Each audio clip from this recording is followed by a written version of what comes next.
Subscribe now and press the bell icon. Never miss an update.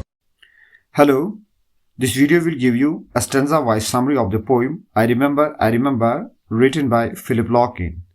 First of all, let's have a brief introduction to the poem. The poem I Remember was written in 1954 after Larkin's visit to Coventry, his hometown. It reflects on his childhood memories, or rather the lack thereof, sparked by the visit after a significant amount of time away. Larkin, known for his confessional style, often explores themes of loneliness, regret, and the passage of time. The poem is a prime example using a seemingly simple form to express complex emotions about childhood and memory. The repetition of I remember emphasizes the speaker's desire to recall his childhood while also highlighting the emptiness of his memories.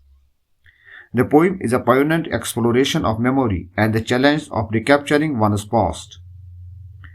Let us now look at the summary of the poem. Stanza first. The first stanza begins mid-journey as the speaker passes through his hometown Coventry via a different train line than usual. The unexpected arrival home prompts mixed feelings, indicating that it has been a while since his last visit and offering a new perspective. The poem is set in the cold season, early in the year, as the speaker catches a brief glimpse of Coventry during a quick train stop. The speaker, accompanied by a friend unfamiliar with the area, initially expresses excitement about their unexpected arrival in his hometown. He states why Coventry and reveals that he was born there. Summary of stanza 2. In the brief moments the speaker has to look out upon the familiar landscape, he searches for a sign, hoping to find something recognizable, a place name or evidence to help navigate the streets. His search serves as double purpose. He also hopes to find something that confirms that the town had once belonged to him. The speaker, lacking an instinctual connection to Coventry, hopes the city will provide it for him. However, as he looks out the window, nothing is clear, and he struggles to discern his surroundings. He wonders about the whereabouts of the cycle craters, which were once the departure point for family vacations. Summary of stanza 3. As the train whistle blows and they resume their journey, the speaker is returned to the train car, and his glimpse of home is over. His friend smiles and asks if the previous town was where you have your roots, using a cliched phrase humorously to continue the conversation.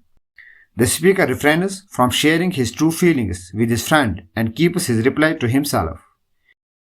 He doesn't see Coventry as where he has his roots, but rather where his childhood was unspent, indicating unpleasant memories of his family and time in the city. Though he wants to voice these thoughts, he doesn't. He concludes by stating that Coventry is a city where he started, and that's all. Summary of stanza 4. As the train moves away from the Coventry station, the speaker recalls memories of his home, which are not entirely happy. He remembers the layout of their garden, which was not a place of invention or imagination for him. These were aspects of childhood he feels he should have experienced but did not. As he considers what to tell his friend about Coventry or what he would like to remember, the speaker realizes there are no suitable moments. He did not enjoy his youth as he feels he should have. There was always something missing. Summary of stanza 5. In these lines, the speaker reflects on a family he never visited to find childhood happiness.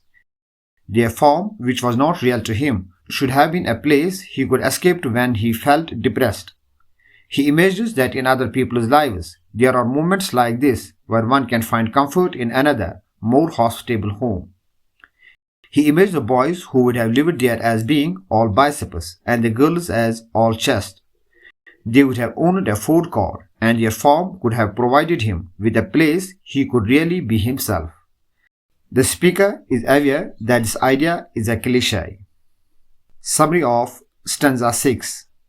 In the final line of the fifth stanza, the speaker imagines moments in the woods where he would be trembling alongside a girl, engaging in a sexual relationship, feeling afraid, In the sixth stanza, he describes how the woman would lay back and become to him a burning mist.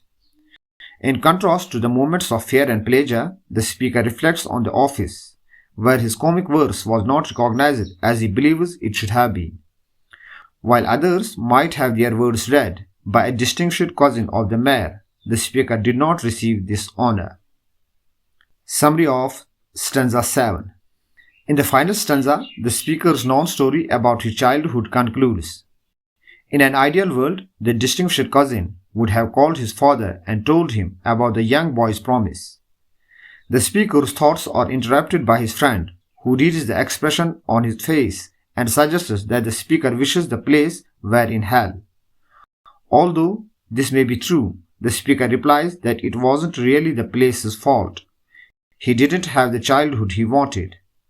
The final, concluding line is very cynical, spoken as if to dispel the hopes the speaker had for his youth and convince himself that the ideal childhood never happens anywhere.